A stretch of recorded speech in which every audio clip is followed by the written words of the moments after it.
just like a hobby? I don't know what the level of surfing is like. I know a lot of people take it incredibly seriously. I'm probably not as serious as our sales manager, Brian, who's like a daily surfer. I'm a little bit more of a fair weather surfer. I will surf in the winter. I'll put on the booties and all that kind of stuff. But I like more going on trips if I can. So yeah, I wouldn't say I surf every day. I try to surf every week if I can, or get in a nice cluster of days to kind of stay fresh. But it's definitely something that I enjoy. I would say it's like in the activity realm, it's in the top 5 for me. Nice. Yeah, I've never been. I was an avid snowboarder, but I've heard it's similar. The difference is like you've got a kind of back foot, like more weight on the back foot than the front foot when it comes to surfing as opposed to snowboarding. Yeah, it's funny, but that Brian and I are like opposite. So I spent a lot of my from like 16 on, so like the latter part of my teenage years snowboarding. I think I may have told you this before, but I moved to Lake Tahoe out of high school, and all I did was snowboard 300 days out of the year, like the first year out of high school, over the course of 2 seasons. So yeah, I love snowboarding. It's something that you can do in Southern California, but it's probably best to go to Mammoth or up to Lake Tahoe or something like that if you want to get better snow. Yeah, take the trip for the good stuff, right? There's nothing better than like fresh pow in the morning, like on a crisp morning. Oh man, I do miss it. Like even I was saying to some friends, like even the -40 days where like it's insanely cold, but at that point you're so wrapped up that there's just no air getting in anyway. So like -40, anything. Yeah, I don't know. I like it. It's crisp. It's fast. It's fun.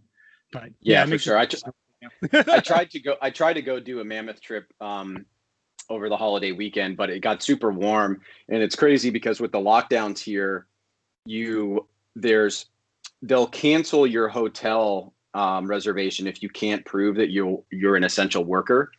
Wow. So like I reserved like a little cheapy hotel like 45 minutes outside of Mammoth, and the hotel actually called me and was like, "Hey, we see that you booked a stay with us. Please bring your proof of being an essential worker, or that you're stranded. Otherwise, we have to cancel your reservation." So like it's pretty crazy like what's going on right now.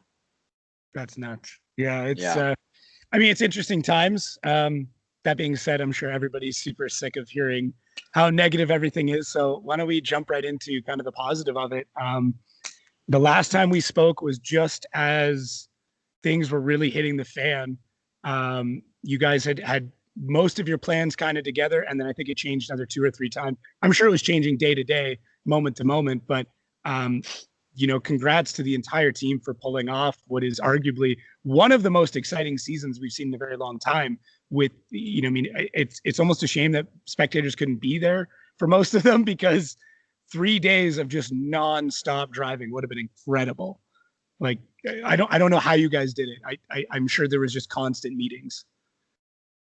Yeah, well, I mean, you're right. We definitely did change things. I'm reflecting a little bit on some of the stuff that we produced at the end of the season about our thoughts on how the season went in like some promotional videos and things like that. And, one of the things that I remembered was when we changed the schedule the first time around, it was kind of with the mentality of, oh yeah, there's no way this is going to be any more than like a couple months type of a thing, right? Like, yeah, you couldn't imagine in your wildest dreams that it's going to go past that. So let's get into the summertime. Let's start on 4th of July. I think that was the first one that we pushed after Long Beach canceled.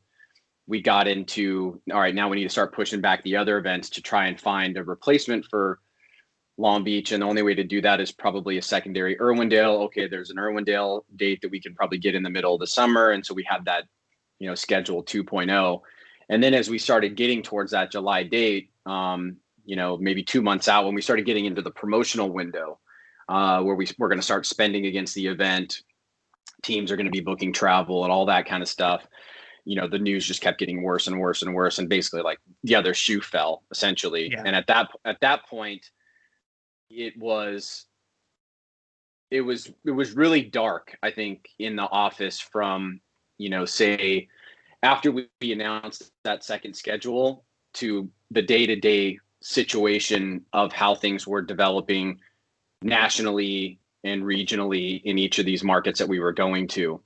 And then once the July 4th date for Road Atlanta kind of came and went, and we were looking for what are we going to do, right? And there's really we could only really see two paths there. There was the one path, which there was actually a lot of support for, but we knew that it would crush the business, and it would definitely crush the teams for sure, was to just postpone the season into 21. I think, we thought about that, and the problem with it was just that there's no way, especially mid-level teams and what we're calling, prospect teams now, but Pro 2 at the time. Yeah. There's no way they would have been able to fulfill their sponsorship obligations, shift, do the things that maybe some of the bigger teams could, and kind of bridge to 21. So you'd be getting into a situation where you come into 21, you don't even know who's even going to be around anymore, or could even afford to do, an 8-round series. And most of these people had signed contracts with sponsors that we have contracts with. And there's no, clarity on whether or not we would have made it either, right? We would have had to lay people off. We don't know whether or not they would have been rehired in different industries or same industries or whatever. They even would have been around, if they would have been able to get unemployment, blah, blah, blah, all that kind of stuff. That just seemed like a doomed scenario. And then the other one was take a even greater financial risk and try to cobble together something so that we could bridge to 21, knowing that at any given moment, something could go sideways. And in the forecasting for that, we kind of had to basically say, let's just assume that there's not going to be any box office ticket revenue, right? So try to figure out a model on how that works. And there's no model, right? I mean, any person can kind of do the math. If you've got, 10,000 people at an event times $40 a ticket times 8 events, do the math yourself, right? You're not going to find savings for that type of revenue to overcome. So it basically, like, we just had to do a lot of work to convince people to basically say, let us run a series, because if we don't run the series, we're not going to have a series to come back to. So we were able to get that done with kind of that shortened schedule and the double headers, and it was cool competition, as you said, and it definitely created something different. I think we were all happy. But there was tons of landmines along the way. We had massive issues in Texas, and at Irwindale, 4 days later, literally 4 days later, we went into a stay-at-home order. So just, by the skin of our teeth, missed what would have been, a really bad way to end off the season. So long story short, I mean, I'm glad that we went through it. It was definitely like the hardest thing in all of our collective careers. I would imagine. I know from everybody in our office it was, because there was massive sacrifices that had to be made personally and professionally, and the teams as well. But, at least the teams were able, in some sense, to be able to take their sponsorship contracts and implement what they needed to do to kind of get those things paid off and justified. And so, here we are now. We find ourselves, going into 21. We've kind of accomplished that goal, and we're happy with that. But now I think, now there's more hard work to do. Well, yeah, because we went out of the frying pan and into the oven, sort of. I think, things kind of laxed a little bit there over the summer. Everyone was trying to figure things out. We thought we found this good model. We're like, okay, we're kind of keeping everything at bay. And things were happening, and then now we're getting into a point where it's just gotten worse all over and over again. Arguably the worst it's ever been. So, going into that, I know for me, I've almost already written off all of 2021. Like, living in Canada, I can only do so much. But how do you sit down at those meetings right now and go, guys, like, okay, you've got a schedule, you've released a schedule. I guess it's not early, because normally the schedule comes out at SEMA, if I'm not mistaken. So it sounds like you guys took a bit of extra time and went, okay, let's figure some stuff out. Let's see what we can do. And I would assume there's some sort of contingency plan already put into place, knowing what happened last year. You don't have to get into it, because obviously we're going to hope that it doesn't happen, because the schedule looks cool. There's a few guys complaining of being on the West Coast, but hey, you're in a series that's all of the United States. You need to be ready to travel wherever. But like, how what are those meetings like coming out of a season like that you had to condense everything and then go into this year where, things are still locked down, arguably getting worse. What do you, how do you even put that together? Like, how do you, I don't, it's a huge amount of optimism, obviously.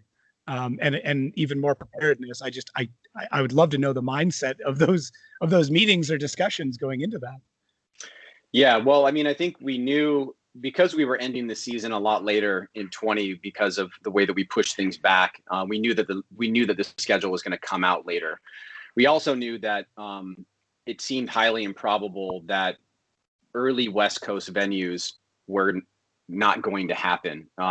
It just seemed, even if there was, a political shift where things changed on the more lockdown states, like where I live in California, which are part of all the West Coast states, basically follow essentially the same protocol. So from California up to Oregon and Washington, they basically more or less kind of do the same thing. So that means Seattle and Long Beach. And if you had an option to do something in Sonoma, or if you were thinking about doing something in Irwindale, early part of the year is just not going to work. But obviously the main one is Long Beach, right? And we had a feeling that what was going to happen is that they were just going to push that another year. But what we came to quickly realize is that they really need to have that event happen, because there is such an economic impact for that city with that event. If that goes away, it really creates a huge vacuum, a huge financial vacuum for a lot of people that depend on that. And the Grand Prix was in a really tough situation last year, because unlike St. Pete that got canceled at the last minute, they were thinking that they might be okay because Disneyland was still operating at the time. But once Disneyland kind of stopped, it was like, the heads were going to be rolling pretty soon there. They had already constructed everything, right? So they had already paid for everything at that event. Yeah. And it was just going to be a complete bloodbath. So they couldn't have that happen a second time. And so we just kind of felt like there was no way that they were going to come out and announce an April event. And then in the same way that we got a call from the CEO of the Long Beach Grand Prix last year telling us about the cancellation of the event, we got a similar call from him saying, we think that there's going to be an opportunity for us in September. And then so you've probably seen that they announced that the Grand Prix was moving to September. Then the question was, do we want to come along for that event? Now, up until that point, we had a template schedule that basically looks like the one that you see now, but with a different September round. And it wasn't what we wanted, because we kind of knew coming into it that we were going to have, we had some cautious optimism about how things were going to reopen. And we also know that where things stand in the worst part of the crisis right now, there are regions that are operating in some capacity, right? So for example, Florida is basically open. So that means Orlando's pretty much okay. Georgia just got done with Petit Le Mans in November, I believe. And so they have a track record leading back a couple of months where they have an operational structure that they can work with. It's a really big venue. You could see potentially that even if we had to socially distance, that we could kind of figure that out. And then with New Jersey, Englishtown is right now at this current moment is operating at a 50-50 capacity. Now it's a 30,000 person stadium, right? So at that number, we could operate an event at the size of Wall Speedway and still be okay with it. Now, I'm just giving you like the basic outline. So that's kind of what our thought process was, is we have to have those at the front, and then have some cautious optimism as we move into the riskier markets. But when Long Beach kind of came back in play, then it was, well, is September going to be, an acceptable time frame? And the interesting thing with Long Beach is that, and I don't really want to get into too much of the details, but I'll just put it this way, is they would not announce that event if they did not have sign-offs and confidence from people in positions of authority, right, to be able to do that event. So that gave us confidence that, okay, that probably means that Irwindale is going to be okay. That probably means that leading up to that Evergreen is in the window of probably being okay. Now, I'm saying this obviously all cautiously optimistic, but we feel like if we can get through the first 3 rounds, which put us into July, that's 6 months from now, essentially, right? Will we have turned the corner? Will we have venues that are going to allow us to do things at full pop? Will we have venues that were big enough, like what we did at St. Louis, where we can socially distance? I think you're right that 21 is not going to be like 2019. There's no question about that. 21 is going to be different than 20, but it's not going to be back to normal. And what that looks like region by region is hard to know at the moment. But as of right now, we think we could definitely make it to July and have events with fans and do everything that we need to do with sponsors. Now, you mentioned a contingency plan. There are contingency plans in place for some of the rounds. Some of them are a little bit more difficult because of the venue and how many other bookings that they have.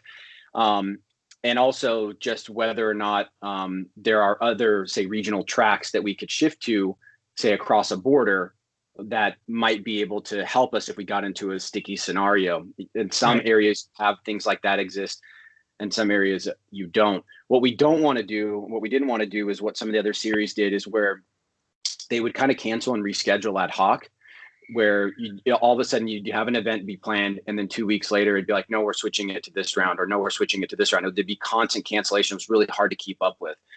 And our teams can't have that. They kind of need to have some structure that they can plan, and they're not going to be able to really like shift on a dime and then go in a different direction like, say, IndyCar teams can.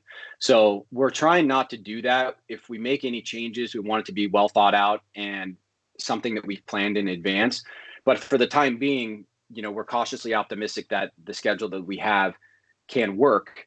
Obviously, we can't have things regress any further, but if there's vaccine penetration and, we're starting to hear calls about opening up, and obviously people have massive amounts of COVID fatigue, including all the politicians that at least we have a semi loose relationship with through the venue. What we're hearing is that the dates that we have seem like they're pretty plausible. That's good. I'm like, obviously you guys are an amazing organization in the fact that you're dealing with a large production on arguably one of the smallest budgets. Like, I don't think people quite understand, when people are like, oh, we should do this and we should do that. And I believe we talked about this before, that you guys don't run in a negative space. Like, we get money in, we spend that money, and we upgrade things. We're not going to go into debt. We're not going to be a series that blows itself apart because of debt. But having to shift things and having to move things, like there's cost behind that. And when we talk about, especially the drivers, I once again, I know, just speaking with general public, like people, general drifting fans that may not know all of it, like a lot of these drivers have full-time jobs.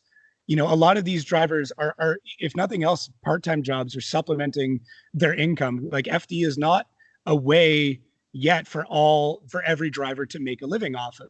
I'm assuming one day that will be the goal, and you would love to see that for every driver, where it's like, yeah, you come do your 8 rounds, you cash your sponsorship checks, and you live in a decent house, and everything's great. But at the end of the day, it's a young series that is still developing. So when you get something where the events are shifting, the timelines are shifting, or the destination shifting, people are putting so much more of their life on hold, because FD is just a part of their life. It is not absolutely everything.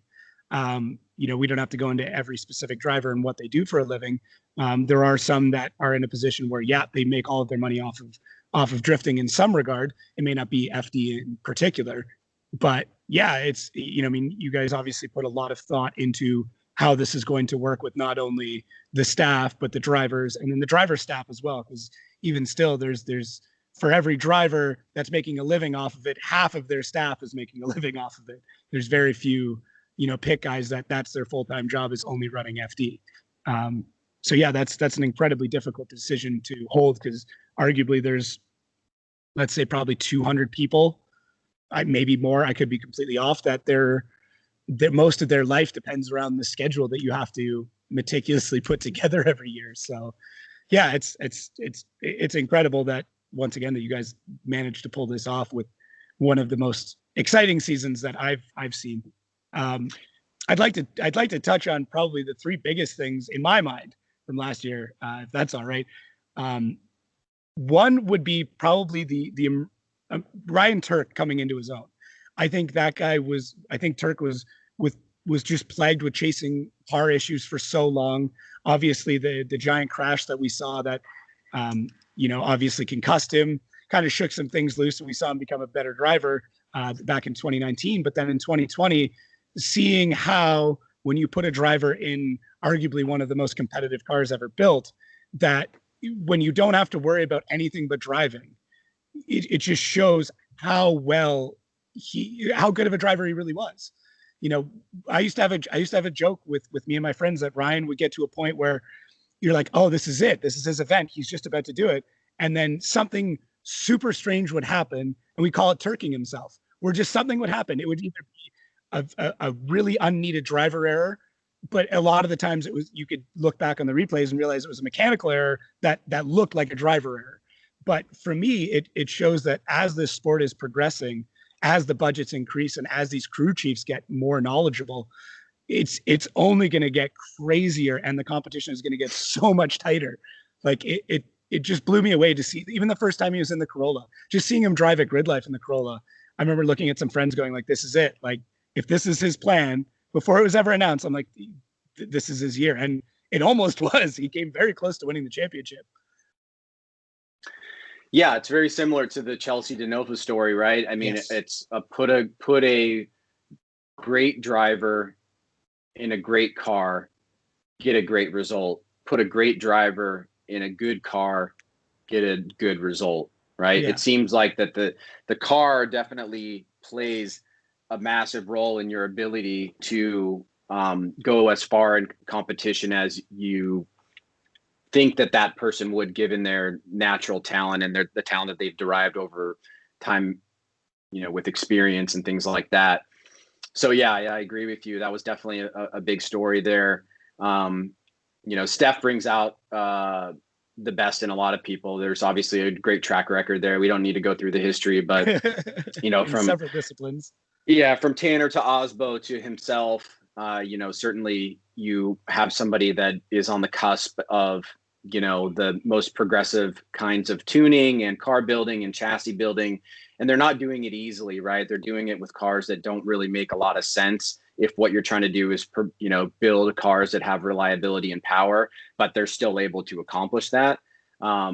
So yeah, it was a really awesome season for him. I thought, I thought he had a full-on shot there for a moment. Oh, and then, just, I don't know, he would probably say it, but he kind of shit the bed a little bit. He turked it, man. He turked it. That was it. It was like, that's the way, I don't know. It was hard to see, but like it happens. If nothing else, I'm hoping it just makes him more hungry to just become that better driver, more consistent driver.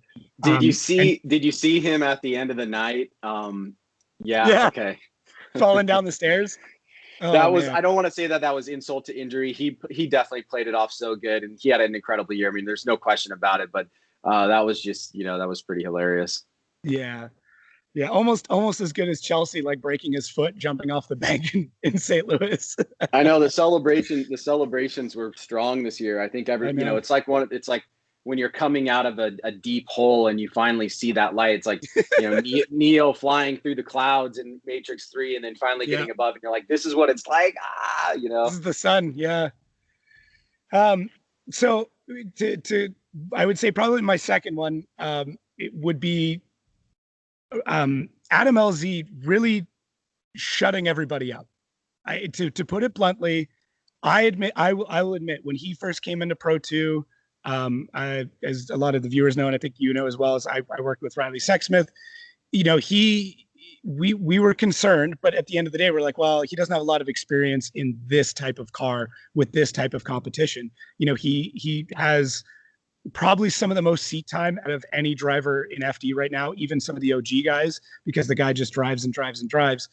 but seeing him come into pro, and I think Vaughn said it when he came into pro too, like this kid will be ready for pro in no time.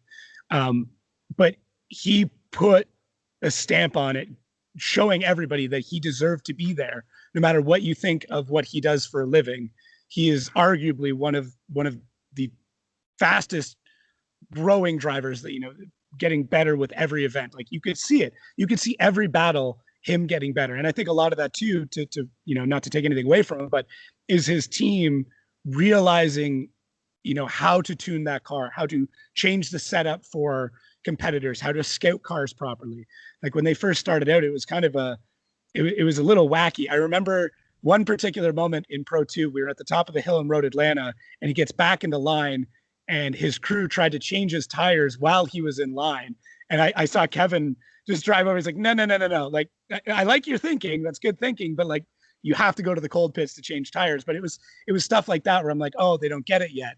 But a lot of that too is just them going like, okay, we're inexperienced. We don't know. But yeah, 2020 just really showed that like, okay, he's here. He deserves to be here. He didn't just buy his way in with subscribers. Like, he's a legitimate driver, and nobody can take that away from him now. Yeah, and he definitely has the kind of the triple threat package. He's got a great team behind him on the vehicle build side. I think they learned a lot this year, coming out of Pro 2. He obviously has an incredible driving skill that manifested itself this year in a number of different ways, even if it was, in semi-controversial fashion. I think either way, it's not easy what we told drivers to do this year, right? Like no qualifying, kind of a pseudo random top 32, where you could be him and face Osbo in round 1 and Forsberg in round 2 as your first dive into pro. Like that probably wouldn't have happened in a regular qualifying year, because he probably could have finished mid-pack or something like that, and wouldn't have had to dealt with that. So we asked a lot of drivers, and he certainly got tested early, but he had a lot of resilience. And the third part of the triple threat is that he is already mature in the marketing space, right? Like he's very much, it's something that Vaughn mastered very early on that really gave him the inroads that he was able to get with Monster and Ford, is the ability to basically represent people properly. And Adam knows how to do that, right? He's obviously huge in the influencer space, which is something that not a lot of other drivers have taken on in that kind of fashion, in terms of like creating videos and really playing up YouTube.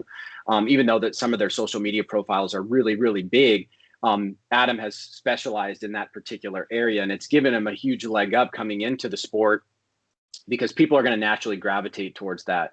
So I think, as long as he wants to keep pursuing this, I think it's only going to get better for him, competitively and everything else, because certainly he brings a different dynamic to the sport. It was, for the most part, it was great to like have his fans intermingling. There's some crazy ones for sure. Oh man.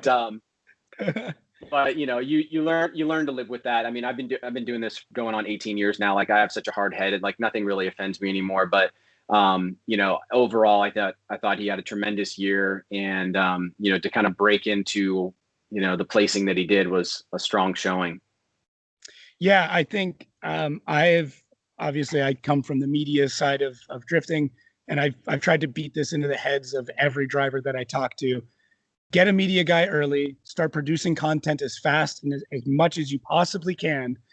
And that is what's going to get sponsors. Like if you look at any sponsorship package, the media numbers are on it, every single one. They have to be on it. No one's going to look at you if you don't present some sort of media numbers. And Adam's a great example of that. The reason why he can drive so much is because he has the budget, because he has media. And I think that's just, I feel like a broken record because I talk about it so often, but it's like, find a young media guy that's willing to work for sandwiches and gas money and bring him on, get the media started, even if it's not great to start with, and just start going, because you can approach, lower or mid-tier sponsors right away before you even, as a Pro-Am driver, there's Pro 2 drivers with almost no sponsors out there because they don't have anything to sell. and Adam's the epitome of make the media first and the career comes after. Like that's exactly what happened. And he is on his way to be one of the most successful drivers in FD history. I know I'm calling it super early, but if he sticks with it, he has the budget to do whatever the hell he wants. He has the following that's gonna go anywhere. You know, I won't be surprised that, you know, if when the world opens up, that other series are going to bid to take him somewhere.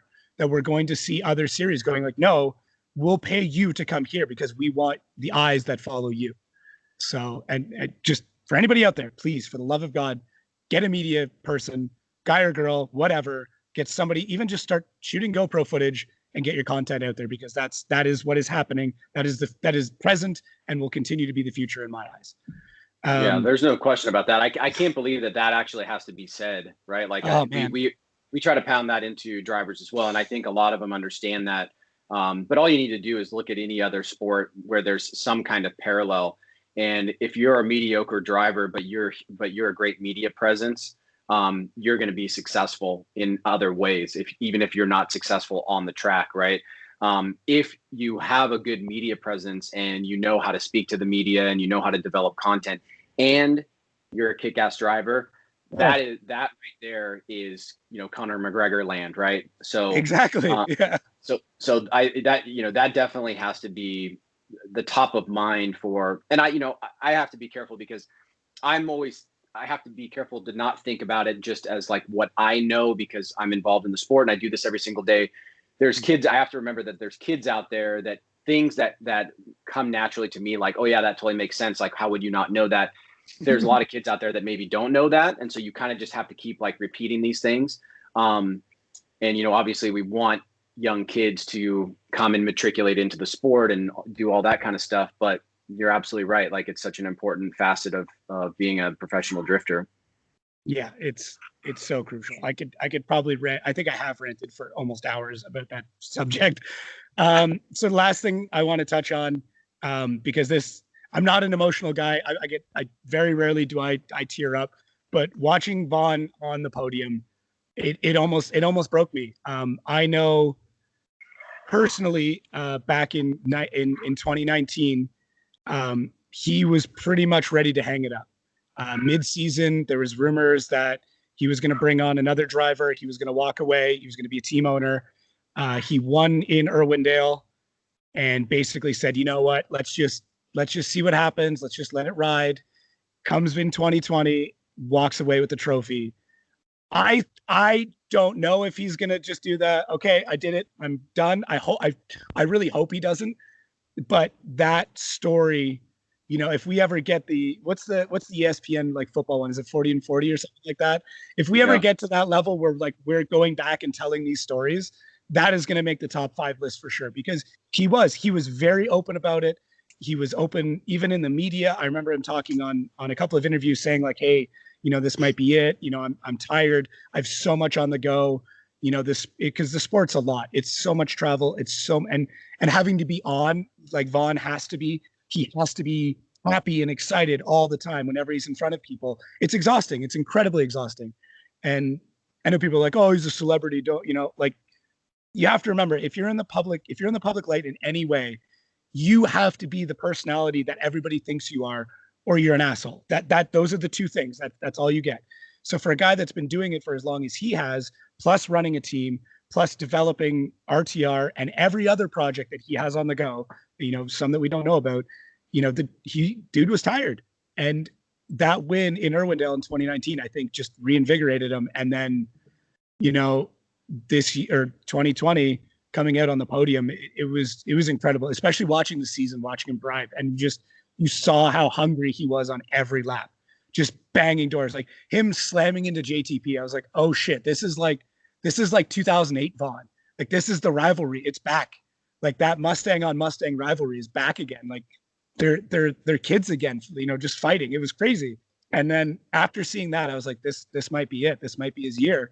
You know, it's easy to say that now that he's won, but like, yeah, I don't know what your perspective was, or the talk around the shop seeing that, but for me, I got emotional. I got really emotional seeing him on the podium, and, you know, with his son now and wife, and, like it's just such an amazing story. You can't write it any better.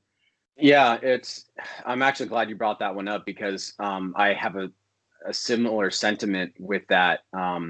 Mostly because Vaughn and I are about the same age, and I've grown pretty close to Vaughn over the years professionally.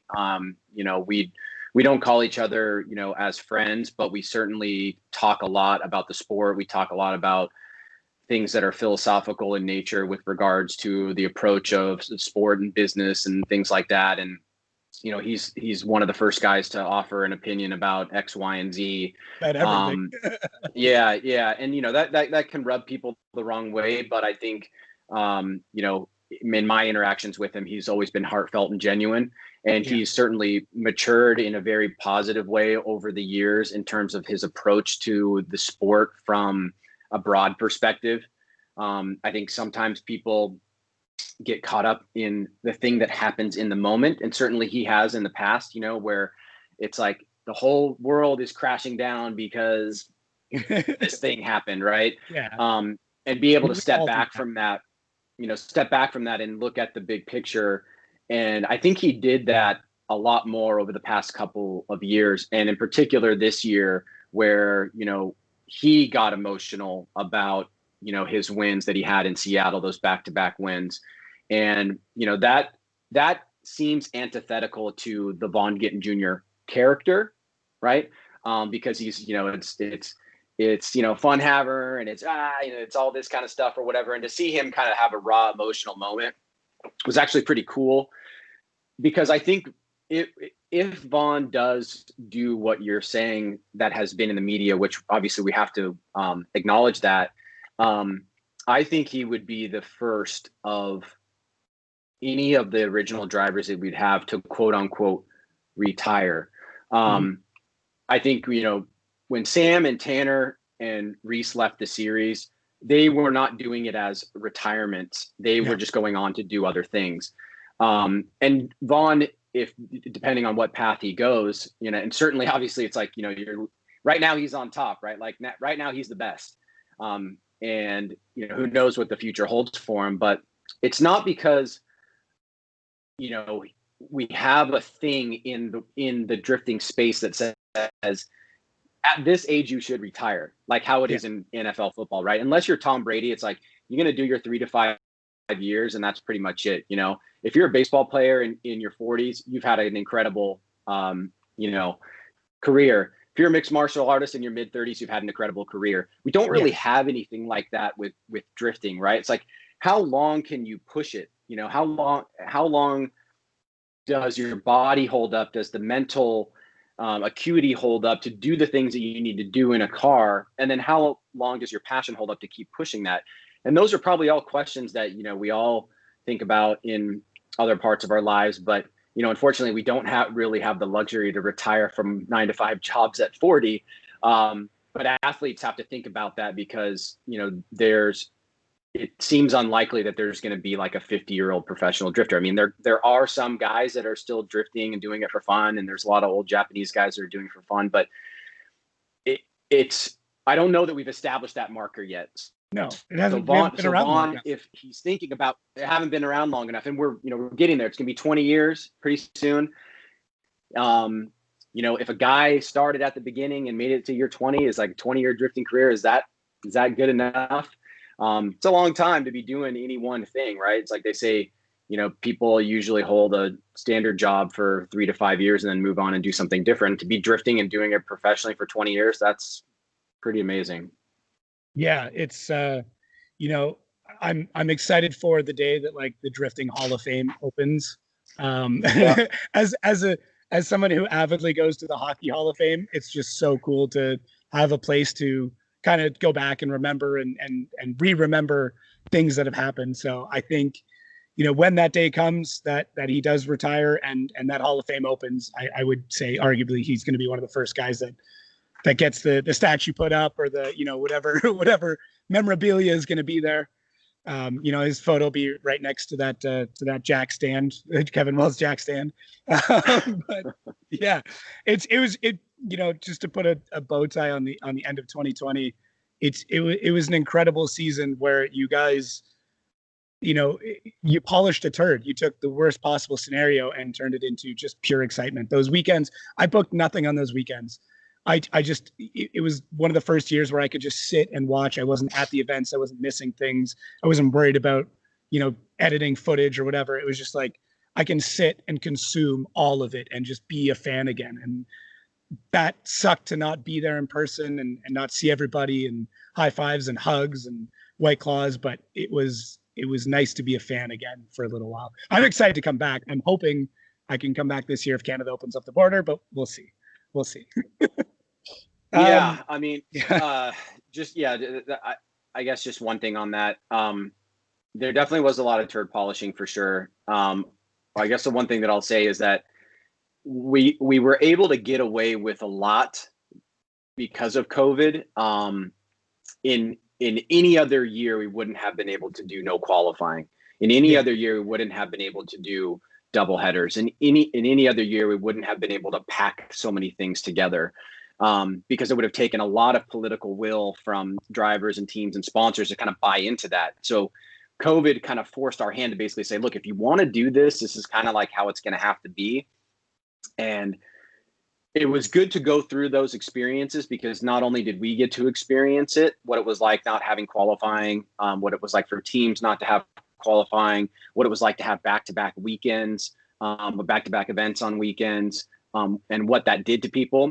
So I think like the final takeaway is like, I think it's really difficult to have events without qualifying because it seems to be kind of unfair in how people get slotted. There's just no good way, and I can explain this more, but there's really no good way to make it be representative of something that's merit-based in terms of the seating. The second part of it is like double headers are actually kind of cool, right? Like I loved it.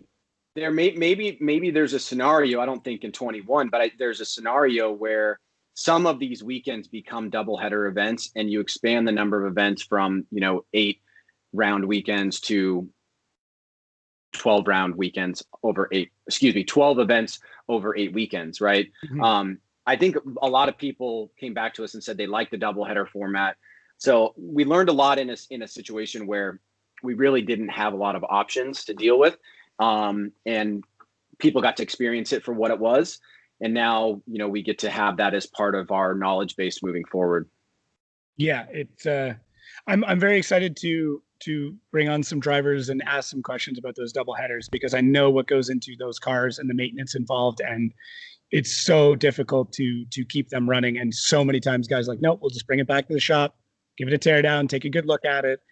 I would love to hear some of the patch up and duct tape and zip ties that held some of those cars together in round 2 of those weekends. So yeah, I'm glad it's over. I'm excited to move on. So yeah, let's what do you want to talk about first? Would you rather talk about Pro Spec because that's arguably a huge topic, or do you want to talk about some track selection stuff? I'll leave that one up to you. What one you want to start with? We can go in order there. We can go Pro Spec first. That's fine. Okay. So I want to give a little insight to, some inside baseball that I picked up on over the last couple of years. So Kevin is very, I wouldn't say nosy, but Kevin loves to ask questions. Kevin loves to look. He's very intrigued in how people do things and what equipment they use. And he asks a lot of questions. And I remember in 2018, Dove, who's the team owner for NV Auto and Riley Sexsmith, chatting with Kevin and just overhearing the conversation, a couple of things came up. And then in 2019, Pro 2 drivers started getting pulled in for random weights and started asking really strange questions like, what differential are you running? What transmission are you running? What engine are you running? How much horsepower? Just a lot of questions. So I'm guessing that a lot of that has to do with Pro Spec coming out in 2021. I'm feeding the rumor mill, and I know you can probably only say so much, but I have a feeling that's where things are going to try and keep cost and everything at a point where this sport can stay sustainable. So feel free to take from that and speak on that whatever you can, but I wasn't surprised when I saw those words come up because the word spec scared a lot of people immediately. A lot of people went, whoa, what am I going to have to change? And I will say anything that's happened with FD has never been a sudden, we're just going to stop everything and do this. It's always been a slow roll. It's been some A/B testing. It's been, okay, we're going to try this. Okay, that didn't work quite right. We're going to switch to this, over time. And arguably that's what's kept this sport exciting and competitive over the years, is that you haven't done like a Formula One where you just go, okay, next week you just can't do that anymore. Like, go back to the garage, disable all those features, and start over again because you can. So can I ask what's the idea behind this? Is Pro 2 gone forever, or is this replacing it? Like, how does this fit into the hierarchy of progressing as a professional drifter? Okay. I think it's important. Thought at you. No. It's all good. It's all good. I think it's important to give a slight background story on how our company functions to understand how things like this can come about, and then to explain what our intentions are, at least in the interim, with ProSpec. So our company, basically, over the years, we have departmental heads, essentially, right? And those departmental heads basically are one person without anybody underneath them.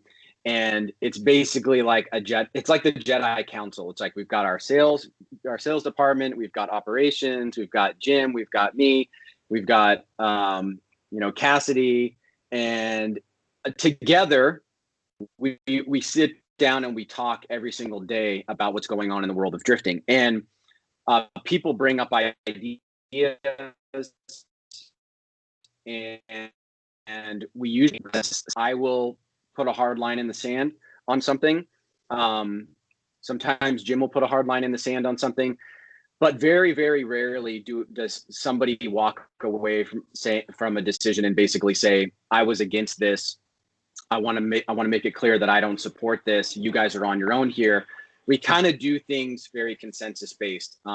It's a little bit, if you spend any time in corporate America, it's really not anything like that. And part of that is to give people a sense and a feeling that we are really doing this together as a group, because we're fortunate enough to have a small number of employees, 8, where that kind of action taking is possible. Okay. So all of that is just a preface to basically say, when we started hearing from Kevin about some of his issues that were going on in Pro 2, and thinking about how to address those, and there's a lot of them, right?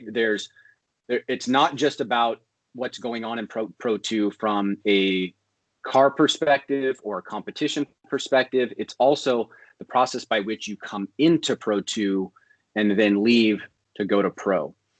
And Pro 2 inherently, I think, psychologically sounds like and we had some philosophical issues with that, because we really wanted Pro 2 to be a different kind of series, a la like, NASCAR trucks versus Cup, right? Yeah.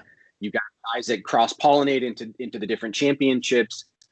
Obviously, Cup gets the most media exposure, but what you have over here is a different kind of competitive environment, with different parameters that make it special, right?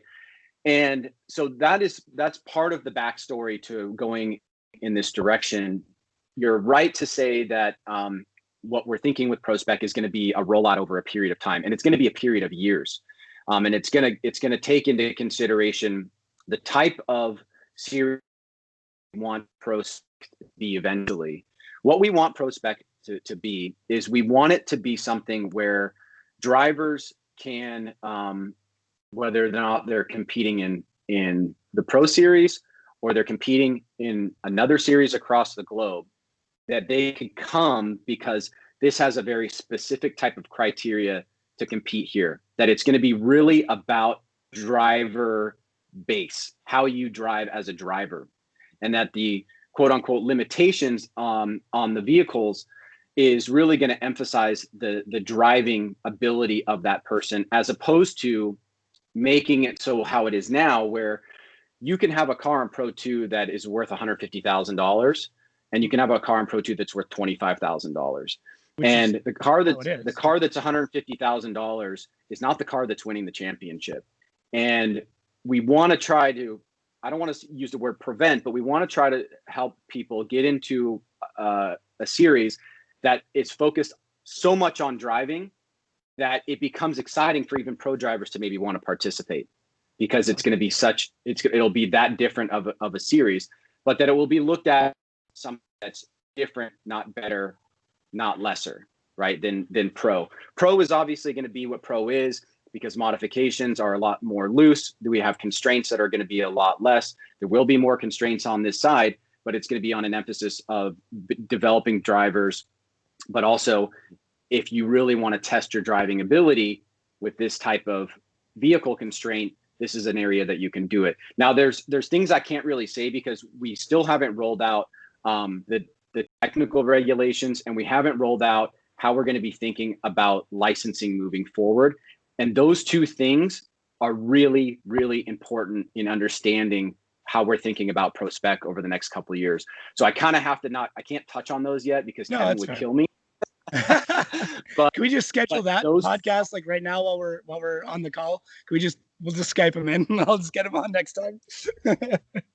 Yeah, I think, and Kevin, Kevin's vision for this aligns a lot with our vision on trying to make the way people think about pro and the way people think about Pro Spec is not as a ladder system, right? That it's different and it has different levels of emphasis, and that depending on what you're doing, whether you are, full pro stock, crazy, out of control Pro Series, or you're in this box, that people can look at it at the same. Now, one of the main things from like a marketing perspective that we've changed with this series moving forward is that we're moving everything to the same days as the Pro Series.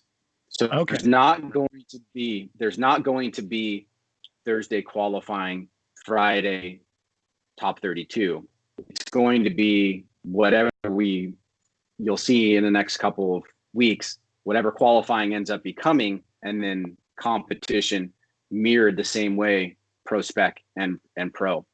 And the reason for that is to try to put them on equal playing fields, and also because, and this is kind of big, because we know that driver counts are going to shift, right? There ultimately over time, there's probably gonna be less guys there's gonna be less drivers in pro. Part of it is because like Achilles, is not in drifting anymore. And there's going to be drivers that are just not going to pick up tire sponsorship. We know the car counts are going to change, but a lot of people, because of that, it's going to increase in Pro Spec. So you're going to see this like kind of balancing effect. There's going to be some COVID effects as well, at least in 21, I think. But you're going to see this kind of balancing effect between Pro and Pro Spec, where the number of drivers are going to probably become more similar. And what that's going to allow us to do is to have more flexibility and freedom on the type of competition that we have. The biggest thing that's going to happen in 21 for both series is the type of competition that we're going to have. It's going to be completely different if one or two things take place over the next couple months. And it has everything to do with car count. Interesting. Man, you've like provided more questions than answers, but I appreciate that. So I think, at least, me, after that schedule came out, I spoke to a few different drivers, especially in Pro 2. The big concern, and I don't know if it's necessarily has been addressed, is what happens with these Pro 2 drivers now that have built let's just talk 2021 in specific. You've got a bunch of Pro 2 drivers that have built these cars ranging in power and in different specifications and rollouts. Do they need to be concerned about major modifications this year? Do they need to look at minor modifications to adhere to these standards? Like most drivers make modifications in the off season regardless. It doesn't matter what series you're in. But there is a growing concern that you have a bunch of Pro 2 licensed guys that are now sitting there going, okay, like, can I run this transmission? Can I run, like, what do I do? What do I do? Yeah, those are good concerns. One of the things that we basically told Kevin that why we need to have a rollout is because in year one and even in year two, for guys that are looking at multiple years in the Pro 2 Pro Spec series, we can't drop a rule book on them in February of 21 that just screws them, because they've already got all this money in their car. They've already done the dog box. They've already done all these modifications that are allowed in the current rule book, or that are carryovers from the current rule book in 20, because they're thinking in their head, I'm eventually going to go to pro. I might as well do this now so that way I can get used to it. And then the jump from pro will be easier. We can't screw those people. So I think those people are well protected. That's why the rollout is going to be an overtime thing. We don't need this to become what we want it to become overnight. We need to kind of set the guidelines and try to help create the vision for what we want it to be, and then slowly roll it out over time, so that for the new people that are coming in and for people that are building cars now, they're not going to need to spend or feel that they have to spend $150,000 on a Pro 2 car, right? They can do it and be just as competitive with a lot less money. And we hope that what that does is give greater sustainability and the focus on building their driver skill and their marketing ability, so that then when they make the jump to pro, then they can spend that money on those modifications if they want to. That's part of the thinking. Yeah, I did see that, obviously COVID able, or whatever you want to call it, that there's going to be more interaction between drivers and fans in the new Pro Spec series, which I'm incredibly happy to see. Give those guys as much marketing and as much media as they can. I would personally love to see even some sort of mentorship program where it's like, hey, we give you one pro driver, you get, an hour or two or something like that. You get some way of contacting them just to be like, hey, like, can I just have like your tech guy come and take a look at my car for an hour and just let me know what you think? Or can I chat with your marketing guy? Or can I talk to you about the course? Like that mentoring is happening organically, but like I personally would love to see things like that happen, where that wisdom and that knowledge gets passed down, because in a lot of motorsports, things can be very hush hush, because it's like, oh, we don't want to give away our secrets.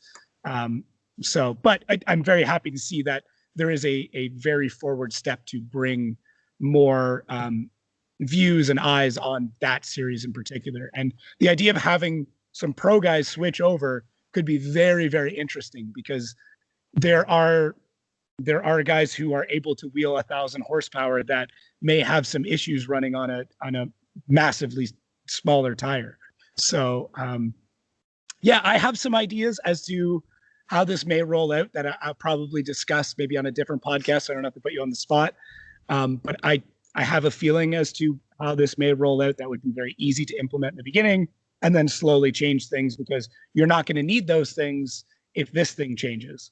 So anyways, if people are knowledgeable, they can probably guess what I'm thinking anyways. 100%. I mean, I think you touch on a really good point about kind of the interrelations between, say, Kevin and drivers in terms of kind of rolling these things out. You mentioned that he asked a lot of questions. Those are obviously questions have meaning behind them, right? He's trying to figure out a way to accomplish something that is accommodating to as many of the people that are already involved as possible, but that's going to give them greater sustainability. Because obviously we have seen drivers come in and out of the sport because they basically bankrupt themselves for no other reason than they're just spending too much money to try to be competitive, and they don't need to be.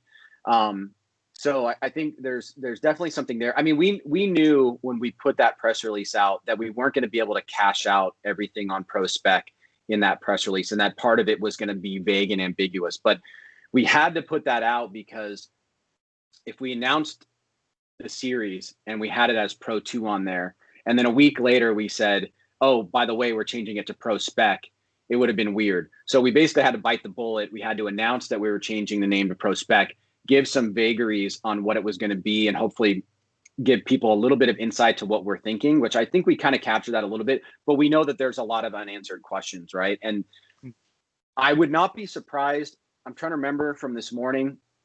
I would not be surprised if Kevin already has sent that rule book to Cassidy to be sent out.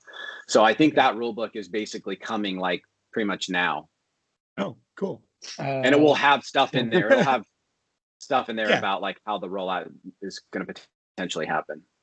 Well, I'm excited to see it. I think some things that people need to keep in mind that are concerned about this is in any spec series, there are if you let's hypothetically, if you have to run a spec transmission or a spec differential, there's a very good chance that companies who build those items will be more than happy to help out because there's going to be a large series of drivers all needing the same thing. So everybody who's built a car has been part of a bulk buy or group buy. I would expect to see things like that happen, or other companies step up to the plate to be like, hey, we would love to be the official provider of this component that everybody has to run.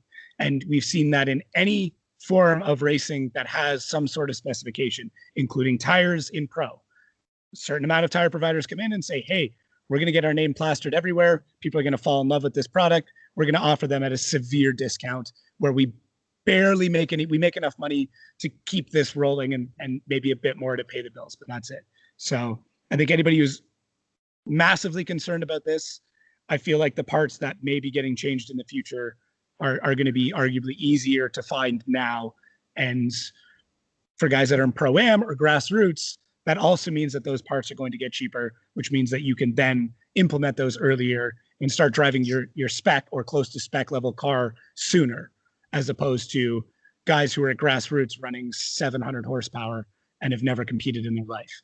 If you want to do that, right, feel free. If I had the money to do that, I'd be all over it. Are you kidding me? But that's the concern, is that trickle down happened really deep, really quick, where guys, I don't even mind saying it, Gerald Mendez, the guy that runs Drifting Pro-Am podcast, he's the prime example. He'd be the first one to tell you. He thought he needed 600 horsepower to start, built a Cadillac. I think it's a CTS-V, ridiculous car to build into a drift car, but hey, I love ridiculous cars. And, arguably just spent ridiculous amounts of money because he wanted to be ready for pro, even though he's barely competed. And that's the mindset a lot of people had, is like, why would I build a shitty car now when I have to build a pro car when I make it that far? And it's like, well, you've now put the cart about 3 miles in front of the horse, so good luck.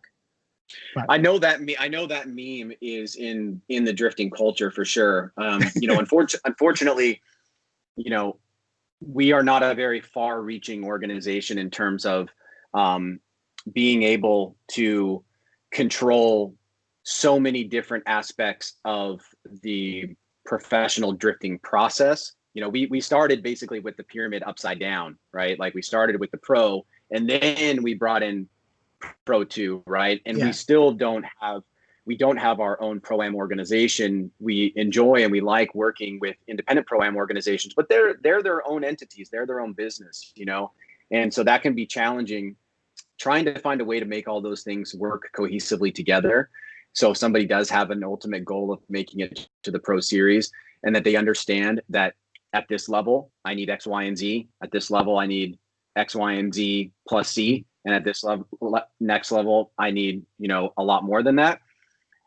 I think that will help a lot of people understand a better way to develop their thinking about how to get to that place, right? Because there are a lot of people that basically say, well, I'm just going to start off in Pro-Am, as you just mentioned with this example, with the 700 horsepower car, not really maybe develop other aspects of the programming, get burnt out on it, realize they spent a bunch of money on it, and then get burnt out on the sport in general. And we don't want that, right? Like we want to try to bring in as many drivers as we possibly can within competitive constraints and, registration numbers and stuff like that. But we want people to do it in a way that's not going to, have them get exhausted on the sport because they thought about it in a wrong kind of way.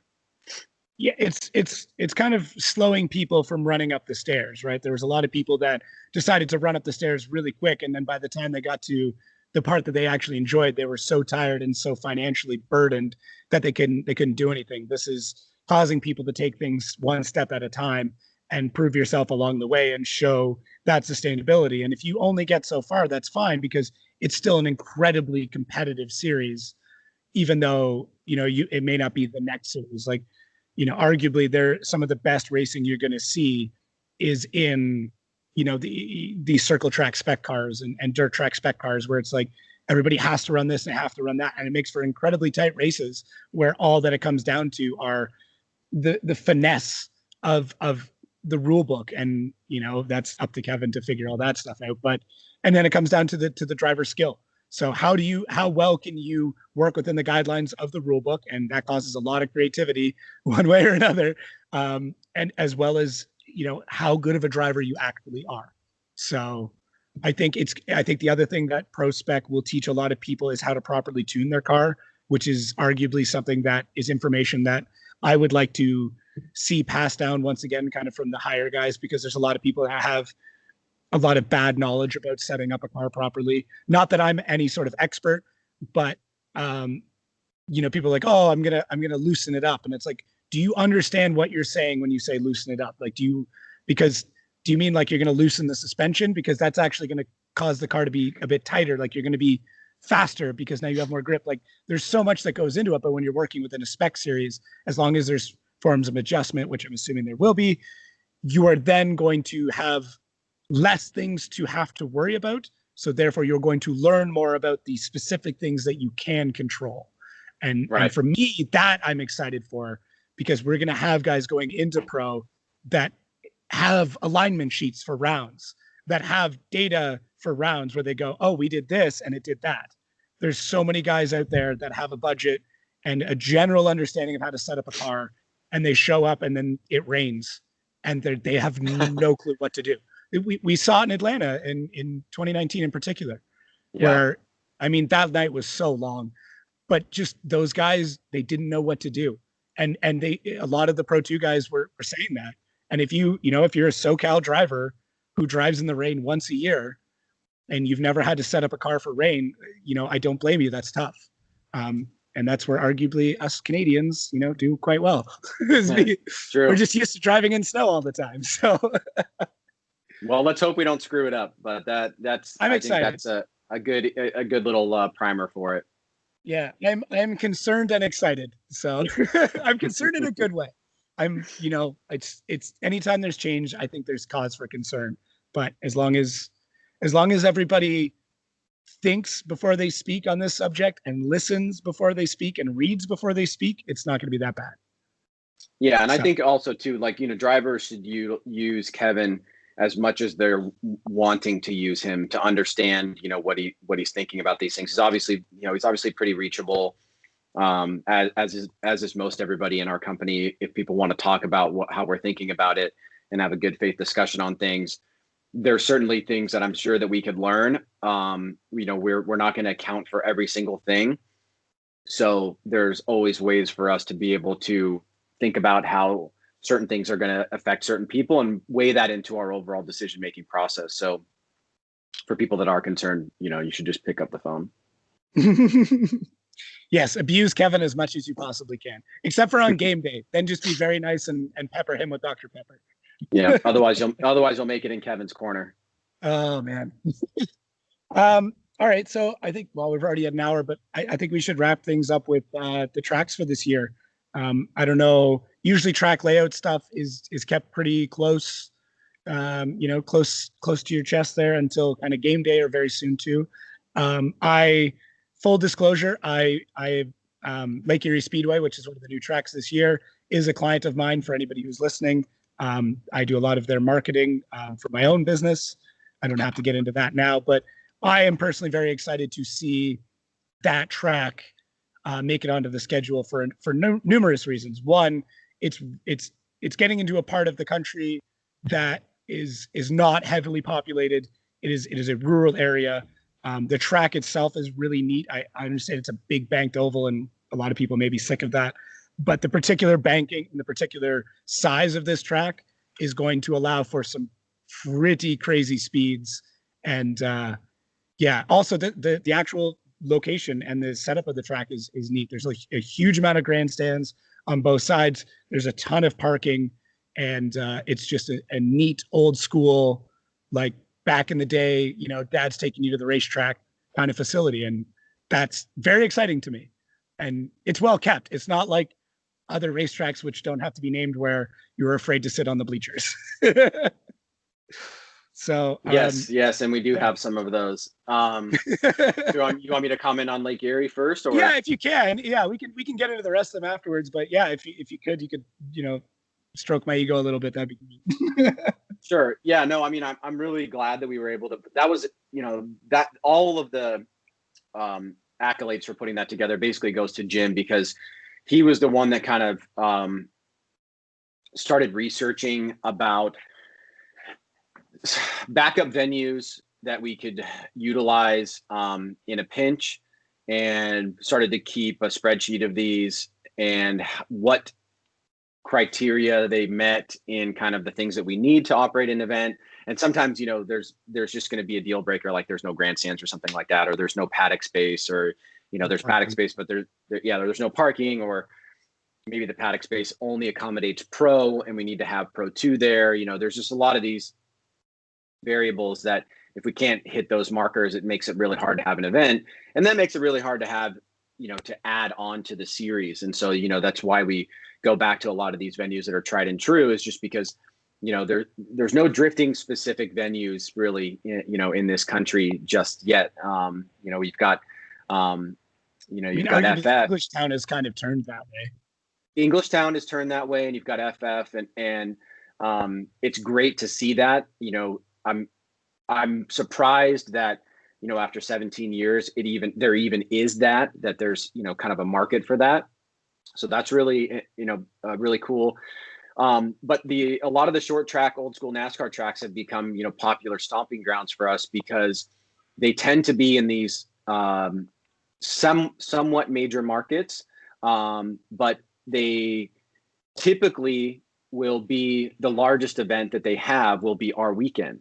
And then that gives us the ability to basically have really super strong relationships with these tracks, and the ability to have the kind of dates that we want to have year after year. And especially in COVID, we tend to get kind of like the prime picking dates, because the series has brought so much value to the region, and we wouldn't get that at Texas Motor Speedway, right?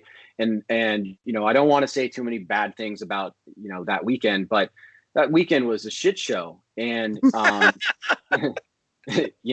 was just anything bad, but it was so horrible top to bottom. And we have a lot of friends there. It just didn't seem like we had a lot of friends that weekend, sadly. And I'm just going to blame everything on COVID. I'm sure that's all what it was, but it wasn't a good experience for the fans. It wasn't a good experience for the drivers.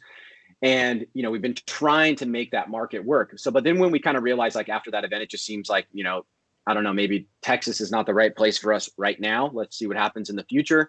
We had to look for a backup market. And we'd been trying to get to the Detroit area for a while. And then we started looking like more around Great Lakes area. And that's where Jim came up with Erie. And we started talking to those guys, and things just started clicking. And it looked like it was a viable option for us to have as a replacement for Texas. And so we kind of went with it. And then when Long Beach came in as that final, what are we going to do for that September round? Then everything kind of coalesced, and it said, okay, now we've got a 2020 schedule. So there's definitely some changes. It's really hard to put together a schedule for our series, because teams do not have the ability to do this across the country, right? It's just way too expensive. So you kind of have to figure out a way to make it do something like that. And if you can't do that, it's going to be really difficult for teams to just, hey, eat another $1,500, eat another $2,000, stay a couple extra nights, travel back all the way to the East Coast and then go up to, Seattle. That makes the ability to put together a schedule even more challenging in a COVID type scenario, because if an event cancels and and people just say, well, go to this venue, right? But that venue's 3,000 miles that way, and all of the teams are on the other side of the country, makes it really, really hard. So this allowed us to have something that the teams are going to be used to. Obviously, we're not starting on the West Coast, we're starting on the East Coast, and our route kind of does one of those. So it worked out nicely, conceptually speaking. And I think, we'll see how it turns out, definitely is rural, like you said, but I've had some good events there, looks like, and I think we can pull from some different markets. It's interesting how within a 3-hour radius, you're hitting a lot of really other cool areas. You even get into like Buffalo, Detroit. Yeah. Totally. So I think there's some real opportunities there for us to tap into some of the old, the old Chicago market, even some of the upper parts of New York, and areas like that. And then obviously, we've got, all of PA and all the Great Lakes areas. I think we could, bring some fans. You may not know this, but a big chunk of the audience that comes to some of our bigger events sometimes fall outside of that 3-hour radius. It's crazy. Yeah, dude. I have so many buddies that drive from like Quebec to New Jersey. They like every year there's just a group of these Quebecois that all just jam into buses together and drive to New Jersey to go see an event, because it's like that's what we have, right? That's what we got. So yeah, I think this is going to excite a lot of people. That's for sure. Oh, I think I lost you there for a second. So that's cool. Am I back? Yeah, now? I'm excited. I'm hoping the border opens up so I can just kind of like stand there and just be like, holy shit, like here we go. I will say, it getting scheduled, I did not find out until that day. I actually called AJ, the track manager, and I was like, what the hell is this? Because when the rumors dropped, right? I was like, what the hell is this? He's like, I can't talk about it. I'm like, I do your marketing. What do you mean you can't talk about this? I'm like, I need to know about this. So it was, it's put a bit of a wrench into my day-to-day life now, because I have a lot of website updates to do to stop it from crashing. Because I'm pretty sure it did the day that got announced, because people went, what the hell is Lake Erie Speedway? I should send you, I think I've got a graph of like what the website looked like that day, because it's incredible. I'd love to see that. That's really cool to hear. Yeah, it's great. Like, don't get me wrong, for what I do, it's awesome, and it's going to help do a lot of things for that community and a lot of things for the other events and the small local businesses that help sponsor that track. So I'm super excited. But enough about me. I'm also very excited about Englishtown. I was incredibly distraught when it didn't happen in 2020, understandably, but yeah, that's such a neat thing. I kind of wish it wasn't a figure eight, but I'm just excited to have that idea of like, such heritage and arguably car religion starting there and just history. And now it's like, hey, we've realized that this sport that we started with isn't what people necessarily are attracted to anymore. So let's go to this thing and revamp all of it, because it's become this, like coliseum of drifting now. Yeah, Englishtown is a little bit of a unicorn, right? It's amazing to think that you would have a track owner and coincidentally have a son that are so passionate about the sport and follow the sport so intensely and do their own events and really think about developing and growing drifting. Just that alone right there really doesn't happen at a lot of mainstream motorsport tracks. At a lot of mainstream motorsports tracks, it's here's a rental agreement, right? Mm-hmm. We'll see you in a couple months. So just that alone right there makes me really excited. The fact that they were able to do events this year and we couldn't participate, was obviously a big letdown for us. It was obviously, something that we were really thinking about very strongly during in anticipation of announcing at SEMA and things like that, and trying to build that out and do cool promotional videos and all that. And then just when it got slammed in our face, it was like a total letdown. I mean, everything was a total letdown, right? Like that was just a bigger one. That was just a big one just because we had, Wall has been a great partner to us. It's turned out to be a pretty awesome event over the years. Yeah. And it has a cool feeling to it. But we put a lot into trying to develop the relationship with Englishtown, and spent some time out there, took our live stream production team out there, did a lot of background research to try to figure out how to make it the best show possible. So now we're going to revisit all that stuff again and, try and make this, the coolest way to kick off, the first professional round there. And hopefully it'll be a home run. We'll see what happens. It definitely gives the opportunity for some very unique camera angles and positioning of things. And because of its layout and its kind of proximity, there's some very interesting wireless things that could be done as well. So if that ever becomes a thing, as well as drone stuff, makes things easy for drone stuff because of the way the grandstands are, not dealing with the gusts and everything else. So it is a very unique track in that aspect, and also lends itself to create an incredible production, especially because there was already a long history of good production there.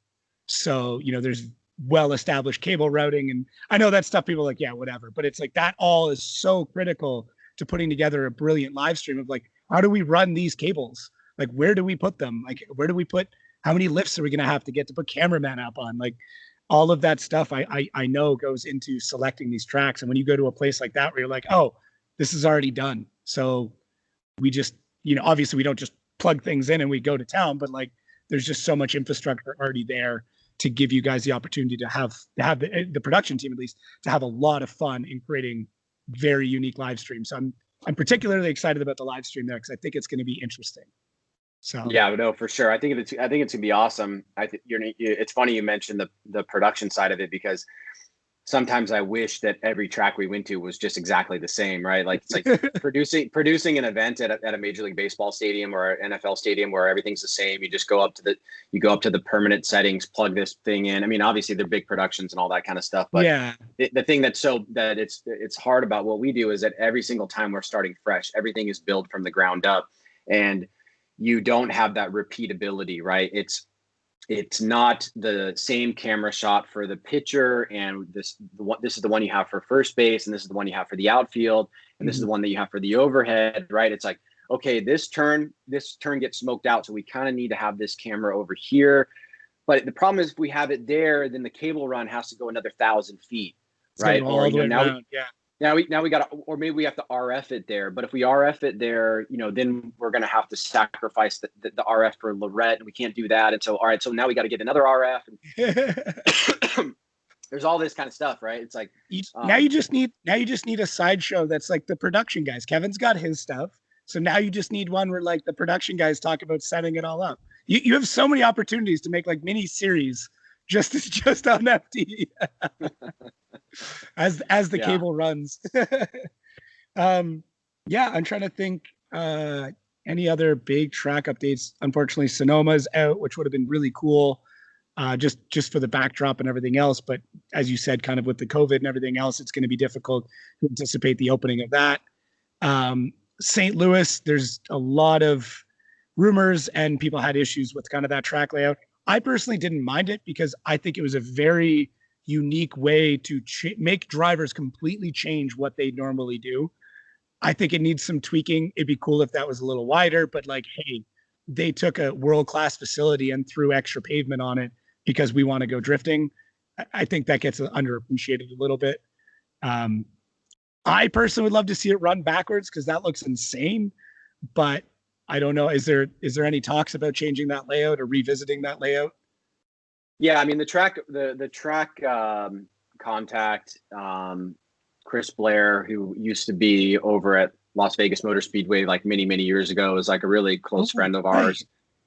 Yeah, and he's one of the greats. He's amazing. He understands all this stuff too. Like we were trying to run the big bank into dropping it down. We actually tested that 2 years ago to see if it would work. It's still like a little bit hard. Yeah, it's still a little bit hard of a drop off. I think a lot of people, look at the new track layout and compare it to the previous one that we did there, where super high speed, fast, long, that kind of stuff, which is, for fans and also for drivers, it meets both of the this is awesome criteria, right? So when you go to a track that's a much tighter, and it has areas where there can be like some controversy, especially that final corner that we've tried to like, get a little bit better over the years. I totally get that from a driver perspective.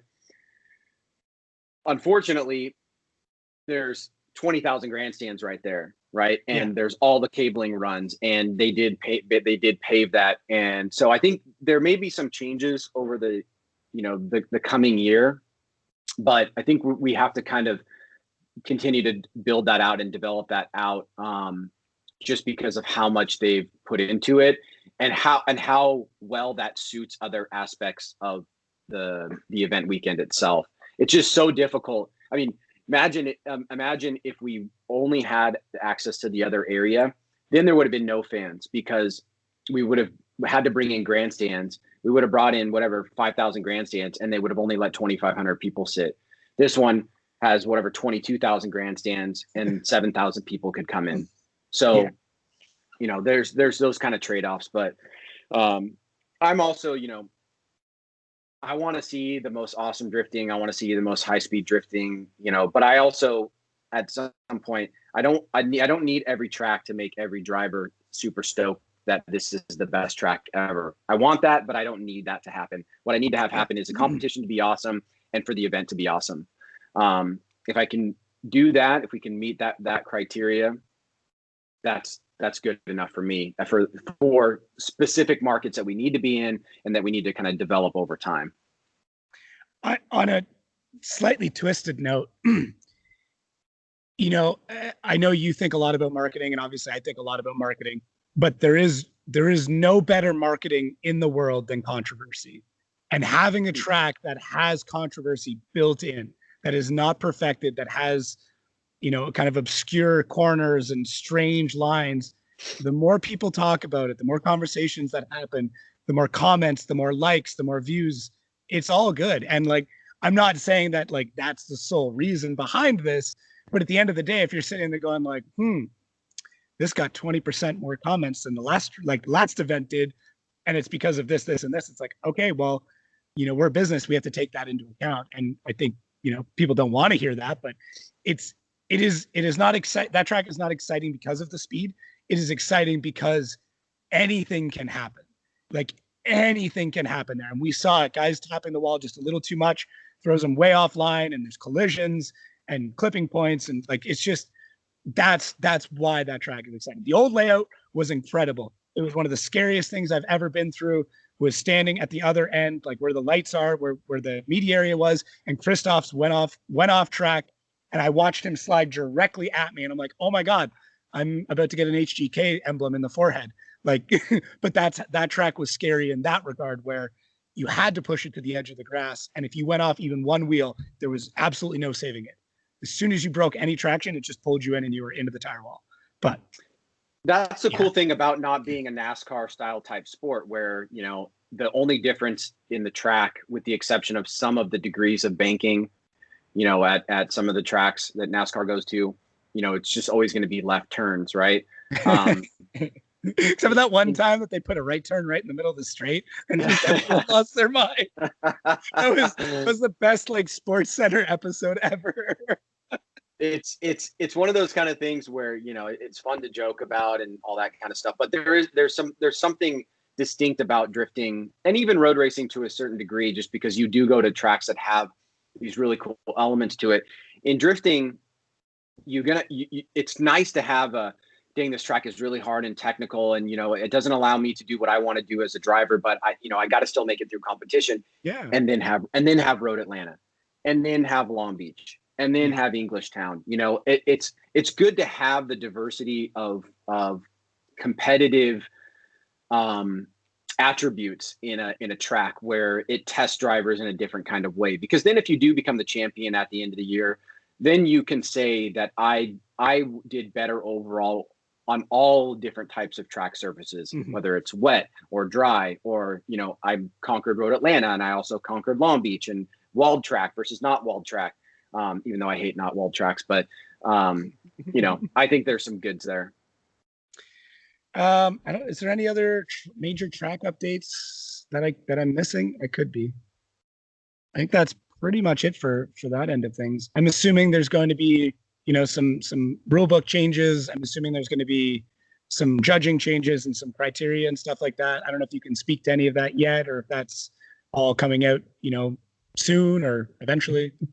I'm sure there will be on those. Typically, the way that we do it is first we do technical regulations. Once we get that done and out, then we move to sporting regulations. Once we get done and out, then we move to judging regulations, because obviously the technical regulations for car builds, that's the most important. So those go out, and then we turn our attention to the other two. Sporting regulations, for people that don't know, is basically like, this is how competition works. These are the things you do in competition. Judging regulations is all the criteria plus, some protesting and, how to, when do I need to protest and blah, blah, blah, and all this kind of stuff.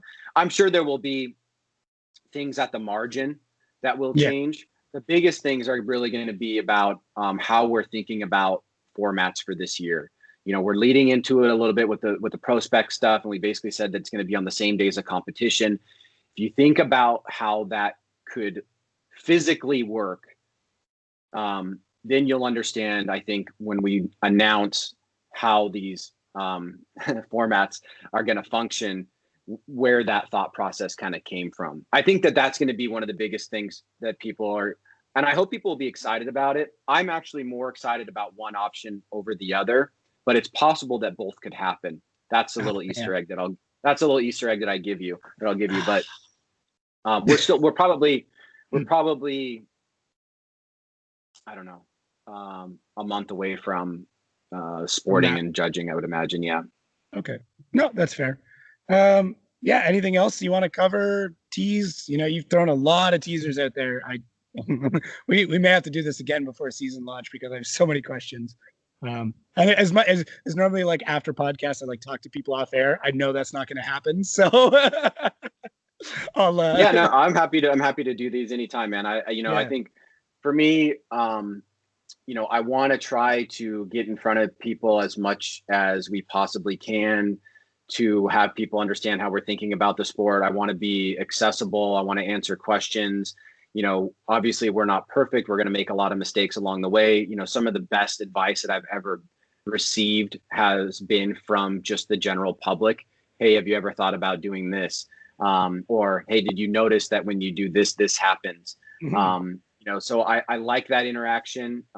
It's kind of part of what I think makes the sport really cool, is that we can have that interaction with fans, or, people that are tangentially, tied to the sport in some way, shape, or form. And then obviously all the insight that we get from, people like yourselves and drivers and people that work with drivers and stuff like that. So I love having those kind of conversations. One of the things I missed last year, that was like a major heartbreaker for me, was over the past couple of years, I've been able to go to Japan like 5 or 6 times a year. It's been really cool. I didn't get to go to any rounds this year because of all the stuff, right? Yeah. And when we're over there, what happens is we basically kind of like live in a van for like 5 days. And it's like myself and Robbie Nishida and Lantane, Wazien, Kevin, and then the head of FD Japan, Mr. Iwata, who's like a super hardcore, like he's like the coolest guy, awesome businessman, but he's also like really, really OG drifting guy too. Mm-hmm. And what inherently happens is we just start talking about something. It's never not drifting. And then we just go into these like rabbit holes of, things that are involved in sport. And those are some of my favorite personal and professional memories that I have from being involved in this sport. Because I always learned so much, and I realized like how much other people's perspectives can inform the way that you think about things, and vice versa. Like we all get a lot. And what I find is that if you're not in our office every single day, it's really hard to kind of know what's going on. And then like from the outside, you're like, oh, why did Formula D do this? This seems crazy. These guys are idiots or whatever. And then you're like, you kind of realize like, oh, we didn't really explain that very well. Or, we need to do a better job explaining that. Or how do we explain this? How do we help people understand like kind of our rationale behind it? And so for me, like just trying to keep that dialogue going between drivers, teams, sponsors, fans is like a really important aspect. Because I feel like, people are invested in this, and they want to know that it's going on a ride that they can sustain on for, a long period of time. And some people really do understand that. But other people, you have to have those kind of conversations, and you have to kind of show them the vision and think about or discuss with them about how you're thinking about things, and knowing that you're not always going to be in agreement, right? And even in our own office, we're not in agreement on a lot of different things. And sometimes somebody kind of has to like back off a little bit and say, all right, I can accept this, but let's add this little piece for me, And when it comes out, it's a mix of everybody's kind of input. And, sometimes it goes out and it's a grand slam, and sometimes it goes out and it's a strikeout. But that's what makes part of the sport really, really fun. Yeah, FD is arguably the most accessible major league sport, if you want to call that, or highest form of whatever. Anywhere around, I don't know of any other major sporting regulation that has that this would happen realistically, or just the chats in the pits. Like, I don't know how. I don't know. Sometimes I don't know how you guys make it to the bathroom during a broadcast, because it's like, actually, I've noticed now lately, you guys have like your own porta potty that's like sequestered off, just so you can run down the stairs and back up again. But I've seen it where like you or Jared or Ryan or whatever, you guys just try and walk somewhere, and just people just like every 3 seconds, someone's pulling you. Hey, I want to talk to you about this. Hey, I want to, and it's anything from drivers to crew to general fans, or anybody. And that's what's super cool about this sport, is that open pits, open discussions, drivers being super frank and open. You got guys like Chelsea Denofa who have absolutely no problem saying whatever they feel. The same thing with arguably all of the drivers. There's very few drivers that hold anything back, for better or for worse. And they don't have that fear of consequence, where it's like, no, this is how I feel. I'm a part of this as much as anybody else is. And same thing with the commentary. Like, you guys don't put anybody down. You don't try and shut anybody up. It's like, all right, let's just see what happens. Like, let us know what you think. Like, nobody likes reading the comments. I hate reading the comments on anything I've ever produced, whether it's for myself or whatever else. But at the end of the day, there is some validity to some of it. And it's putting aside just the general bullshit, and then, milking the rest for the quality of content that is there, is one of the most difficult things to do. But it seems like that's what you guys have done, is truly listen to the fans. And I know a lot of people who don't agree with that, but I hope that discussions like this allow those people to sit down and go, okay, here is the mindset behind this decision. Here is why the schedule is the way it is. Here is why everyone bitching that, oh, East Coast drivers are screwed this year. Well, this is why. That part of the country is under the hardest part of lockdown. This part is not. Do you want us to put eggs in that basket? Would you like us to promise you, yes, it's going to happen, and then cancel? Like, things like that. These conversations are so important. And especially now with FD coming out with more in-house media and Kevin's Corner and stuff like that, if people really enjoy the sport and really enjoy the content, you will find the answers to any of your questions within that content and these interviews and social media posts and whatever.